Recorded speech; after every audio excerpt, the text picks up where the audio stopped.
Hai Sobat Anime, ketemu lagi dengan Gogo My Anime. Melanjutkan pada chapter 117, di mana telah terbuka gate di sekolah Jinha. Saat ini nyawa Jinha dan teman-temannya sedang terancam, dua monster orc telah berada di depan mereka. Tampak teman Jinha ingin melindunginya, dia ingin menyelamatkan teman-temannya, meski dia hanya hunter rank A.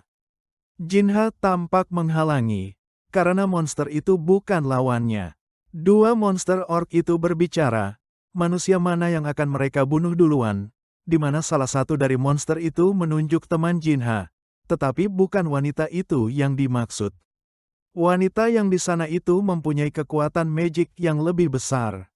Wanita yang di sampingnya itu, orc itu menunjuk ke arah Jinha, yang di dalamnya tersimpan kekuatan magic yang lebih besar daripada temannya sebagai hunter rank E. Salah satu orc langsung menyerang Jinha menggunakan kapak besarnya. Jinha dan temannya panik dan ketakutan, hingga tidak bisa bergerak, akan tetapi serangan dari orc tidak juga mengenai dirinya. Hal itu membuat Jinha penasaran dan membukakan mata.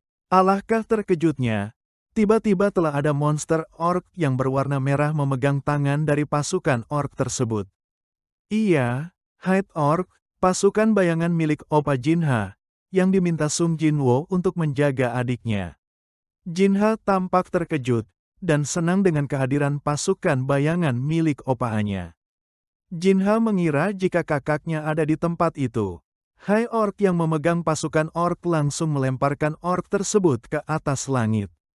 Pasukan orc yang dilempar oleh pasukan bayangan milik Jinwo melesat atas hingga menembus atas gedung.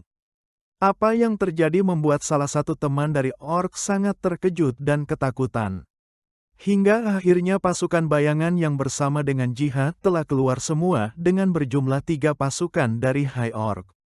Ketiga pasukan itu berada di barisan depan untuk melindungi Jinha. Kembali ke Dugeon yang telah dimasuki oleh Sung Jinwo dan Night Guild. Pertarungan antara Hunter dan Twin-Headed Ogre telah dimulai di Dugeon tersebut.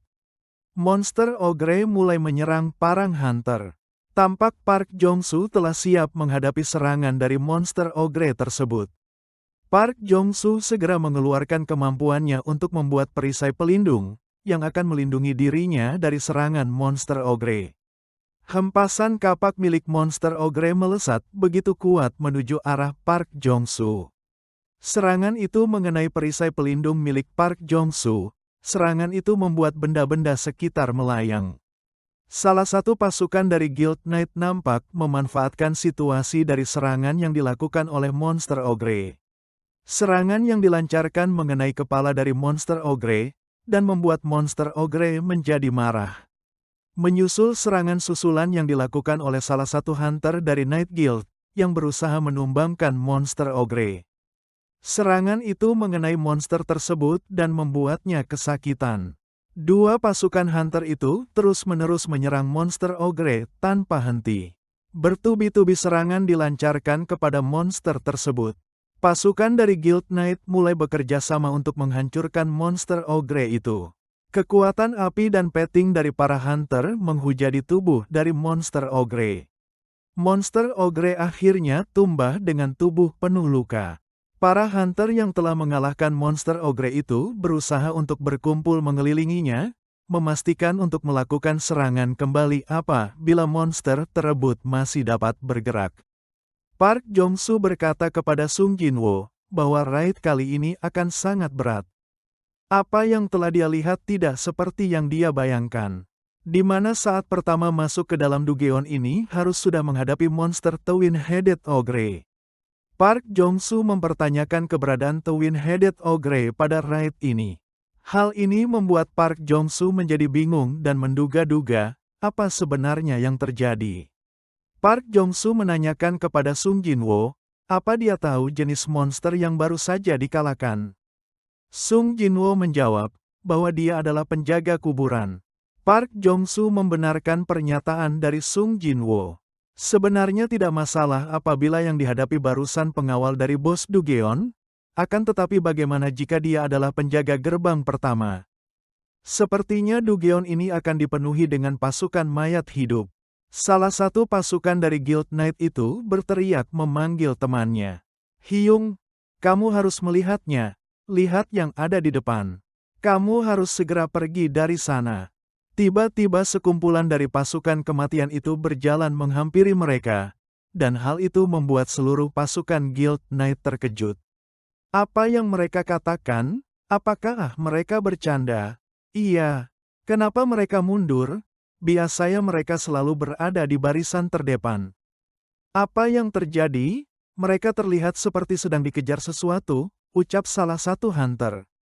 Sung Jinwoo mempunyai harapan yang tinggi terhadap raid ini, karena mereka melakukan raid di dalam Dugeon Rank A yang paling sudah. Tiba-tiba sinyal bahaya keluar, menandakan adanya serangan musuh terhadap pasukan bayangan yang digunakan untuk menjaga Jinha. Perasaan ini mengatakan bahwa ada sesuatu yang terjadi pada Jinha. Sung Jinwoo berkata kepada Park Jong-soo bahwa dirinya harus segera meninggalkan tempat ini, karena ada hal yang lebih penting, mereka membutuhkannya dan harus menyelamatkannya. Dengan perasaan terkejut Park Jong-soo mengatakan, apa yang kamu katakan? Apa yang kamu lakukan Hunter Sung? Tanpamu di sini, maka akan sangat berbahaya bagi kami. Apakah kamu mengerti? Bagaimana dengan ini? Aku akan memanggil seseorang yang akan membuatmu percaya, yang mempunyai kekuatan seperti aku. Dia akan menjaga semuanya mulai dari sini. Mereka sangat terkejut, dan tidak dapat dipercaya apa yang sedang terjadi. Sung Jinwoo mengeluarkan Beru untuk membantu mereka menyelesaikan raid. Setelah aku mengenalkannya, tanpa perlu banyak penjelasan, dia akan mengambil tempatku mulai dari sekarang, ucap Sung Jinwoo. Sung Jinwoo memberikan perintah kepada Beru untuk melindungi semua manusia yang ada di sini. Bagaimana dengan mereka yang bukan manusia? Tanya Beru. Lakukan apapun yang kamu mau, jawab Sung Jinwoo. Tampak para pasukan mayat hidup menatap semua ke Jinwoo. Sung Jinwoo berlari ke arah gate dan meminta mayat hidup itu untuk pergi dan tidak menghalangi jalannya. Tampak para pasukan mayat hidup memberi jalan kepada Sung Jinwoo. Tak ada satupun pasukan mayat hidup itu menghalangi Sung Jinwoo. Hal itu membuat Sung Jinwoo heran, kenapa tidak ada satupun pasukan mayat hidup yang menyerangnya. Apakah karena Sung Jinwoo necromancer kelas tinggi, di mana juga bisa mengontrol pasukan mayat hidup, ucap Sung Jinwoo dalam hati. Sung Jinwoo terus berlari dengan kencang dan mendekati gerbang yang telah dipenuhi oleh mayat hidup, kemudian melompat dan memanggil naga Kaisel. Sung Jinwoo terbang dengan naga Kaisel dan meninggalkan Dugeon tersebut. Sung Jinwoo keluar dari gate dengan menaiki naga Kaisel. Hal itu membuat semuanya bertanya-tanya, apa yang telah keluar dari gate tersebut. Sung Jinwoo terbang melesat dengan kecepatan penuh untuk menuju sekolah Jinha. Bagaimana kelanjutan dari episode ini? Apakah Jinha akan selamat dari Orochi? Jangan lewatkan untuk video selanjutnya. Jangan lupa untuk ikuti dan like GoGo My Anime.